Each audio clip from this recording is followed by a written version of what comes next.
তাহলে নেহাল আমাকে বোকা বানালো। তার মানে কিডন্যাপ কি ও নিজেই করেছিল? রবিও ওর সাথে ছিল, কিন্তু এসব করে ওর লাভটা কি? আমাকে সবকিছু বের করতেই হবে। ভালোবাসার অভিনয় করে তো আমাকে মাঝ রাস্তায় ফেলে চলে গিয়েছিলেন মিস্টার নেহাল। কিন্তু এসব কিডন্যাপের মানেটা কি আমাকে বের করতেই হবে। একটা প্ল্যান করি, নেহালের অফিসে জবটা করব, তাহলে সব বুঝতে পারবো হয়তো। সকালে সব প্ল্যান অনুযায়ী কাজ করব। এখন ঘুমাই। সকালে, মা তোমার কাছে নেহালের নাম্বারটা দিয়ে গেছিল না? হ্যাঁ, ফোনেই আছে। কিন্তু তুই কি করবি? ওর অফিসে জবটা করব মা। কিন্তু তুই তো বললি ওখানে জব করবি না। তাহলে রাতের ভিতর এমন কি ভেবে বসলি যে তোর এখন ওর অফিসে জব করার ইচ্ছা জাগলো আবার? আমার কিছু প্রশ্নের উত্তর জানার দরকার মা। পারবি তো নিজের ভালোবাসার মানুষটাকে চোখের সামনে এইভাবে দেখতে? সে তো আর তোর নেই। সারাক্ষণ সামনে সামনে থাকলে কিভাবে নিজেকে ঠিক রাখবি মা? আমি না তোমার মেয়ে, সব পারবো। কেমন পারবি আমার জানা আছে। রাতে যার জন্য কাঁদিস তোকে ছাড়া তো সে ভালোই আছে, তাহলে কেন তার সামনে সামনে থেকে নিজেকে কষ্ট দিবি? আমি কষ্ট পাবো না, লক্ষ্মী মা আমার। মাকে জড়িয়ে ধরলাম। এক শর্তে রাজি আছি। কি শর্ত মা? তোকে মন মরা হয়ে দেখতে পারবো না। আচ্ছা মা, প্রমিস করছি আর মন মরা হয়ে থাকবো না। এখন দাও তো নেহালের নাম্বারটা দাও। মায়ের কাছ থেকে নেহালের নাম্বারটা নিয়ে ঘরে আসলাম। কল দিতেই সাথে সাথে নেহাল রিসিভ করলো, যেন আমার কলের জন্যই অপেক্ষা করছিল। হ্যাঁ মিস রাত্রি, বলুন। আপনি তাহলে রাজি হয়ে গেলেন চাকরিটা করার জন্য? আমি রাজি হলাম কিনা নেহাল বুঝলো কিভাবে? আমার মনের ভিতর কি মেশিন সেট করে রেখেছে নাকি যে আমি যাই বলবো তাই বুঝে যায়? হ্যাঁ, আমি রাজি আছি আপনার অফিসে জব করতে। ঠিক আছে, তাহলে কালকেই জয়েন করুন। কালকে কেন? আমি তো আজকে থেকেই জব করতে চাই। কথাটা শুনে নেহালের গলাটা কেমন যেন কাঁপতে লাগলো।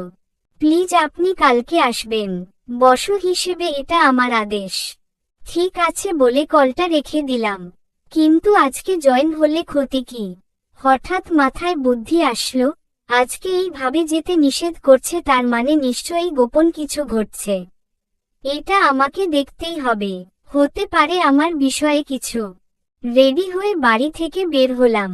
তাড়াতাড়ি পৌঁছাতে হবে তাই নিজের গাড়িটাই নিয়ে বের হলাম। 30 মিনিটে নেহালের অফিসের নিচে পৌঁছালাম। গাড়ি পার্ক করে লিফটে উঠে নেহালের অফিসে গেলাম। নেহালের কেবিনের দিকে যাচ্ছি, সবাই যেন কেমন একটা দৃষ্টিতে তাকিয়ে আছে। আগের দিন যেমন ভাবে তাকিয়েছিল, আমি সব উপেক্ষা করে চললাম। কেবিনের নক করতে গিয়ে থেমে গেলাম, কারণ দেখলাম দরজা হালকা খুলে রাখা আর ভিতর থেকে কারো হাসির শব্দ পাচ্ছি। দরজার ফাঁকে চোখ রাখবে আমি অবাক হওয়ার চরম পর্যায়ে চলে গেলাম। রবি আর নেহাল হাসাহাসি করছে, তার মানে আমার সন্দেহই ঠিক।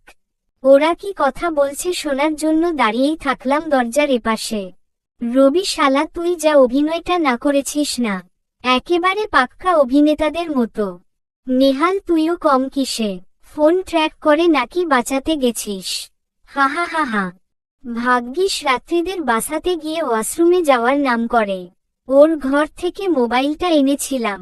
ঘর থেকে মোবাইলটা ওর হাতে দিলাম আর বুঝালাম মোবাইল লোকেশন ধরে ওকে বাঁচাতে গেছিলাম। কিন্তু ওর মাথায় এটাই ঢুকলো না যে একজন কিভাবে কিডন্যাপ করে। হা হা হা। দরজা ঠেলে ভিতরে প্রবেশ করলাম। হাত তালি দিলাম। দুজনে আমাকে দেখে যেন আকাশ থেকে পড়ল। রাত্রি, আপনি? হ্যাঁ মিস্টার নেহাল, আমি। কাল রাতেই সন্দেহ হয়েছিল কিডন্যাপের বিষয়ে, তাই আমার এক বান্ধবী সারাকে কল দিয়ে আমার ফোনের এক্স্যাক্ট লোকেশন জানতে পেরেছিলাম। আর এখন আপনাদের দেখেই বোঝা গেল আপনারা একটা অভিনেতা, পাক্কা অভিনেতা। আরেকটু বাকি আছে মিস রাত্রি, এখন সেটাও দেখবেন। এই বলে দুইজন মিলে জোর করে আমাকে চেয়ার বসিয়ে দিয়ে একজন দরজা আটকে দিল। আমি চিল্লাতে থাকি কিন্তু বাইরের লোকজনের কোনো রিয়াকশনই দেখলাম না। তার মানে রুমটা সাউন্ড প্রুফ। একটা অভিনয় বাকি আছে। সরি, অভিনয় না, সত্যতা বাকি আছে। দেখুন তো এটা আপনার ঘর কিনা। কম্পিউটার স্ক্রিনে দেখালো আপনার মোবাইল আনার সময় একটা রিমোট কন্ট্রোল বোম্ব লাগিয়ে এসেছিলাম, আর এই ক্যামেরাটাও। এতটা নিচে কিভাবে নামতে পারেন মিস্টার নেহাল? আরও একটু নিচে নামবো। এখন আজকে এই মুহূর্তে আমাকে বিয়ে করতে হবে, না হলে এই রিমোটটার বাটনে একটা প্রেস করলেই আপনার মা দুনিয়া থেকে চলে যাবে। হা হা হা। মাকে হারালে কাকে নিয়ে থাকবো? এবার খুব ভয় পেলাম। দেখুন মিস্টার নেহাল, আপনি তো বিবাহিত, তাহলে এমন কেন করছেন আমার সাথে? কে বলেছে আমি বিবাহিত? আপনি নিজেই বলেছেন। আমি কখনো বলিনি। আপনিই আগ বাড়িয়ে আমার বউ আছে করেছেন। তাহলে কালকে একটা মেয়ের নাম করলেন, সেটাকে? হা হা, ওটা রবির মেয়ে। আমি আর রবি এক বাসাতেই থাকি। আমি আপনাকে আর ভালোবাসি না, প্লিজ আমাকে ছেড়ে দিন। আপনাকে ছেড়ে দিলে যে আমাকে রিমোটটা বাটনটা প্রেস করতে হবে। না, আপনি আমার মায়ের কিছু করবেন না। আমি বিয়েতে রাজি। রবি একটা পেপার বের করে দিল আর বলল এটাই সাইন করে দিতে। আমি কাপা হাতে সাইন করলাম। তারপর নেহালও সাইন করল। নেহ, তোরা এবার আইন অনুযায়ী স্বামী স্ত্রী। এবার ধর্মীয় রীতিতে বিয়েটা হলেও সব কাজ শেষ। নেহালের প্রতি ঘৃণা জমে গেল। সমস্ত ভালোবাসা আজকে শেষ হয়ে গেল। আমার ভালোবাসার মানুষটা এত নীচ আমি ভাবতেও পারছি না। চলবে।